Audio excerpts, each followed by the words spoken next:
Hello everybody and welcome back to the channel. It's your host Super Sexy Today, bringing you guys some more content on the NA server. Today I'm going to bring you guys a little bit of surprise. I'm happy to announce that I've got my second tier 10. The Montana stands now in front of you, but that is not really what we're here today. I really just wanted to show that off because I'm so happy. That's my second tier 10. She'll be in leagues in the coming week, but I'm here to discuss with you guys the Chapayev, or the Chappy as it's dubbed on the NA server for the most part, and kind of discuss with you guys how I play this ship, my equipment, and everything else in terms of how I think this ship should be played, and hopefully to give you guys some little tips out there as to what makes this ship kind of tick. So for the perma camo right now, you get 3,500 gold for that, and you get 4% to the main battery firing range, the ship hit points, torpedo speed, and large caliber AA range, as well as 40% to XP and silver bonuses. So you get a pretty good combination of things. You kind of do need that HP boost with the Chapayev, because you don't have a whole lot of HP to kind of lug around with you when you're fighting other ships. You get about 3 precise aim stock, and then you can also get advanced gun director and elite gun operator. Those are really the splits between most people go through. I have the advanced gun director for range because I'm a much more range person, and I will show you why and show you my philosophy and reasoning as to why I go range over going DPM for the ship at times.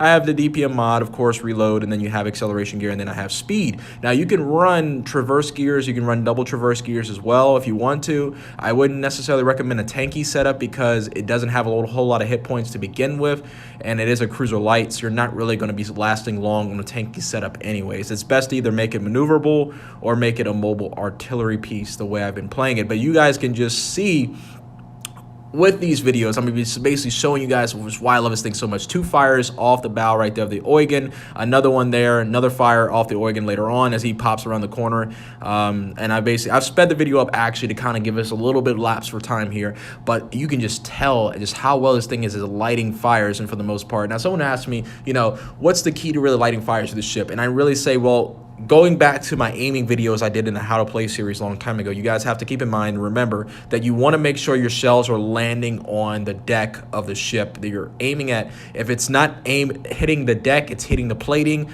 or if it's not hitting the superstructure and the deck, if it's hitting the plating, you're not really going to be getting your fire chances off as much as you can. And also the next big thing with the Chappy as well is making sure you kind of land somewhere in that 9 to 12 shell per salvo hit.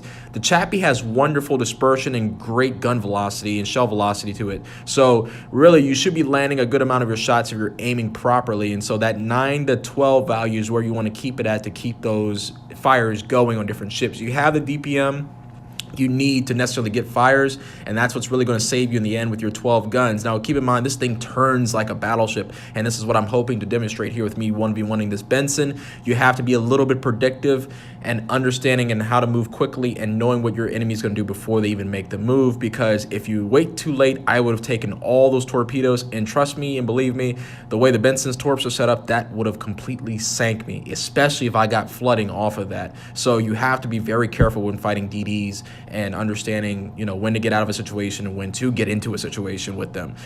Being at distance is your best ally here with this ship, because if you allow yourself some distance, as you guys know, Germans lose penetration over distance when it comes to battleships and cruisers, and you also know that Americans have pretty high arcs. So using that distance factor to your advantage can sometimes help you with your maneuverability issues. Granted, the Chappy is a little bit stronger suited and a little bit heavily armored than the Shores is. So those of you guys who said the Shores was a lot more maneuverable, I don't like the Chappy because it's a lot more heavily armored. That's the reason why. It's a lot more heavily armored, and therefore you can tank a little bit more hits. It doesn't necessarily mean you're a complete tank and you should go for a tanky build in the ship, because I would say it kind of defeats the purpose of what you're meant to do.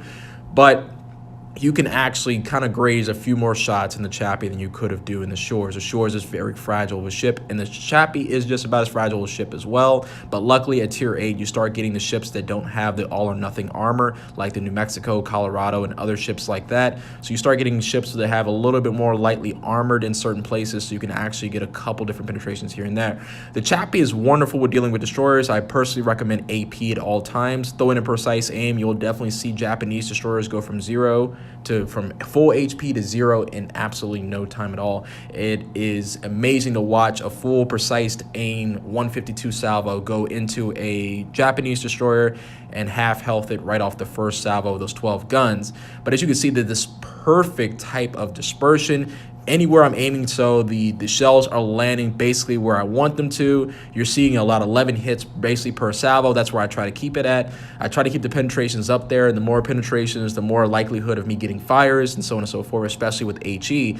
Fire chance is enchant fire chance. So keep in mind that doesn't necessarily mean you're going to get 100% every time you hit those decks. It just means you have a higher likability to getting fires, especially if you're hitting the decks and allowing fire chance to go to work for you. And that DPM is definitely great for finishing off smaller ships. So if you see ships in the distance that nobody has finished off, please pick those off. Don't worry about people talking about you stealing kills. The Chappy, I think, and the reason why I run range on it is for that reason. If there's a retreating ship and the team has failed to kill it, that is all my responsibility to get rid of that ship, because as you guys know in this game, the game depends on cap, not really on necessarily kills. And sometimes kills add to that cap, especially in counter mode. You can win or lose a game depending on if a ship is still alive or not. And sometimes teams will tend to leave ships alive just to go for damage, which I wouldn't recommend either, because that's how people lose matches, because somebody may die, somebody may YOLO, somebody may go AFK, and next thing you know, you're down the points you needed. If you just killed that ship, you would have won. So for the Chappy, she's a lot more, I play her like a sniper and a scavenger at the same time. She's like the little brother or little sibling you had when you were younger and always used to tempt you with stuff and always go in your room and always mess with your things. This is the type of ship she is and the type of playstyle and mindset you want to be in. You want to annoy the heck out of battleships, but at the same time, you don't want them turning their attention to you, because you do not have the armor nor the type of ability of armament to really deal with battleships effectively. Japanese and Germans can use their torpedoes to kind of get themselves out of situations like this. Granted, you do have short-range torpedoes, but they don't pack all that much of a punch. Now, keep in mind, too, as I said earlier about the turning radius, if you guys can predict quickly enough and hit the back button, doing a couple different quick sweeps with a turn, sharp turns like that should be pretty well off for you guys. But keep in mind, predicting your opponent's moves is going to come in very handy when doing things like that. Now, I thought I was smart for doing that move right there until eventually I see these 6 torpedoes coming at me, and next thing I know, there you go. Now, I'm going to say that Mayoko probably was an elite, because if that was an elite Mayoko, I should have been dead off the first salvo flooding. But more than likely, I got saved because the Mayoko wasn't fully elited. Now, reasons why I run range, as you can see that North Carolina way off in the distance, that's 12.88 kilometers. We're talking tier 10 ranges at tier 8 right there with the Chappy. The Chappy is pulling tier 10 cruiser ranges right now.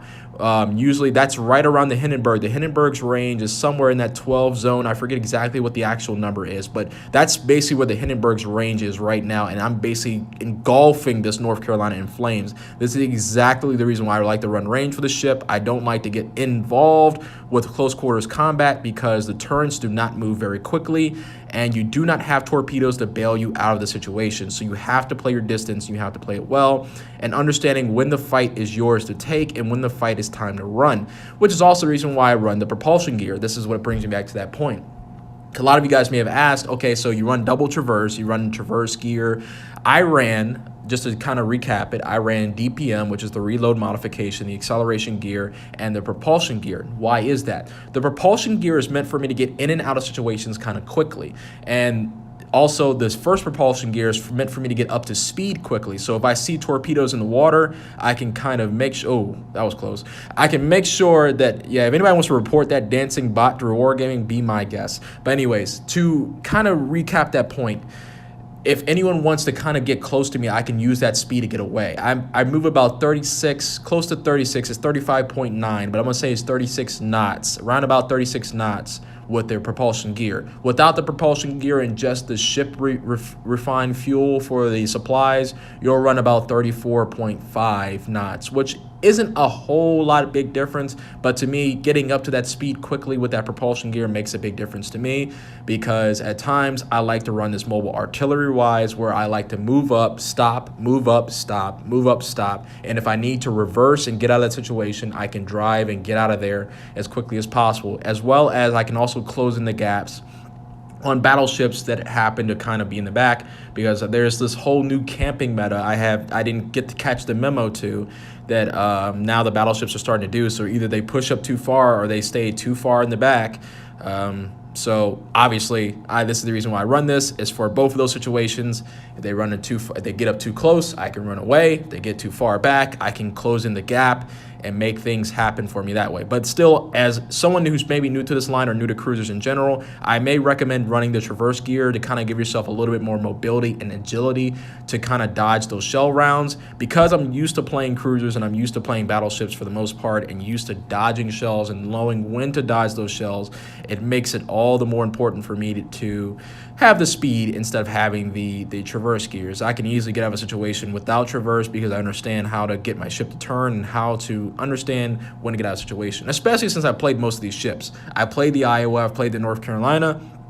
I know exactly when the reloads are, and so I have a pretty good idea of when it's time to turn and get out of that situation, and turn and burn and get out of there for the most part. With that being said, let's go ahead and recap what we've kind of gone through so far. Keep in mind that Chappy is a literal flamethrower, and keeping those shells and aiming correctly is what's going to get you guys those fire chances to work perfectly and correctly as you guys see fit to make them work. Keep in mind, you don't want to be the center of attention at any time per se of the game. You don't have the armor necessarily deal with battleships. You don't have the AA to necessarily deal with carriers by yourself. You don't necessarily have the maneuverability to deal with destroyers by yourself. So keeping your distance and keeping yourself away from being the center of attention is always what's key to playing the Chappy. The Chappy left alone is probably one of the most dangerous dark horse ships in the game.